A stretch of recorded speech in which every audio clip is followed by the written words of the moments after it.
Ah, the human body. It works, it beats, it changes, it sneezes, it wheezes, it creaks, it's alive, and it's made up of 37.2 trillion individual cells, the basic building blocks of life. The most amazing thing about the human body, and most animals and plants for that matter, is that so many individual and different cells, from nerve cells to muscle cells, arise from just one simple cell, the fertilized egg, or zygote. But how does this happen? How does one cell turn into so many cells, each with their own specific function, shape, and position? These questions have puzzled scientists for decades, but recent advances in cell biology have revealed to us many of the answers. The two main processes by which cells distinguish themselves from one another are cell differentiation, or specialization in structure and function, and morphogenesis, or specialization in three-dimensional position in relation to other cells. When a cell differentiates, its genetic code does not actually change. Instead, what really changes is which genes are expressed and which are not, thus producing a set of unique proteins for a particular cell type. Therefore, at the forefront of cell differentiation and morphogenesis is a process called gene expression regulation. Genes, which are short segments of DNA, are the basic units of inheritance that often code for the production of proteins or small segments of RNA, which we will discuss in a minute. As you can imagine, a cell can't afford to express every single one of its genes all the time. Not only would that be a horrendous waste of energy, it could also lead to diseases such as cancer.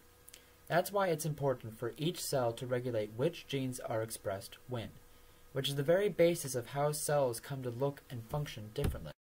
Now, before we understand how gene expression regulation drives cell differentiation, we must first understand the basics of gene expression regulation. There are many ways in which a cell controls which of its genes are expressed, but we will only cover the major ones here. One of the first ways a gene's expression can be regulated is at transcription, which is the process of copying a gene into a strand of messenger RNA, which can then be translated into a protein. One of the ways I remember the difference between transcription and translation is that when you transcribe something, you copy something down into the same language, like from DNA to RNA. But when you translate something, you change one language to another, like from RNA to proteins. At the level of transcription, the cell has many opportunities to regulate if a gene will be transcribed and how fast it will be transcribed. RNA polymerase II, which is the protein that actually reads the DNA and creates the RNA, doesn't work alone. In order for the transcription of any gene to occur, proteins called general transcription factors must interact with the RNA polymerase, and regions on the DNA called control elements. However, these proteins alone usually transcribe at a very slow rate. In order to speed things up, proteins specific to each gene, called specific transcription factors, fittingly, are needed. Specific transcription factors bind to control elements that are in groups called enhancers. Enhancers are usually actually pretty far away from the gene, sometimes thousands of nucleotides away. Thus, other proteins called DNA bending proteins and mediator proteins are necessary to bring the enhancers close to the gene being transcribed, which allows it to interact with other proteins and position the complex for transcription. By the way, nucleotides are the individual base units of DNA and RNA that are repeated in DNA and RNA structure. Now, you may think that there must be a pretty sizable amount of different specific transcription factors since there are so many different genes. But in fact, scientists have shown that there aren't that many different kinds. Thus, it is the combination of different transcription factors, not the individual factors themselves, that allows each gene to be regulated. So, by regulating which specific transcription factors it contains, a cell can regulate the transcription of specific genes. Now that we've gone over all the jargon, let's apply these ideas to how cells become different. I already mentioned how a cell can regulate which genes are expressed by having certain transcription factors within it.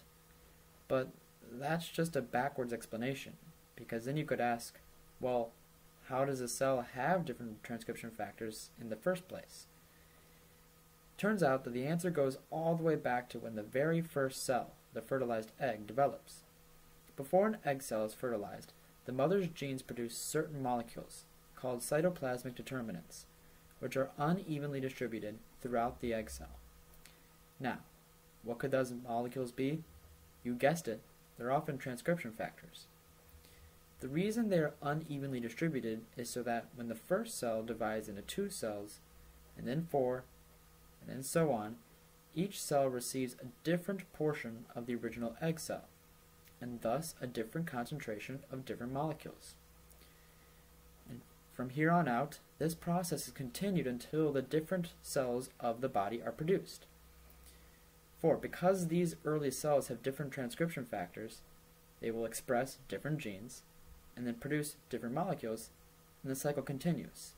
For different transcription factors will be produced, and this information will be passed down, and the process will continue until finally completely different cells are produced that have the same genetic information but simply express different parts of this information.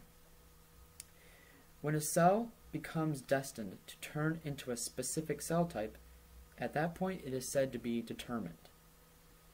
These maternal cytoplasmic determinants that cause all these changes to the cells cause the cell to produce different molecules, and it can even cause the cells to position themselves in different places in relation to other cells.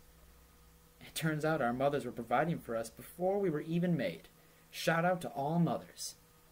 And now, a word from our sponsors. Introducing Squeeze Myrna, microRNA in squeeze form. Do you have unruly misbehaving genes? Well, put some Squeeze Myrna on any cell and regulate those genes.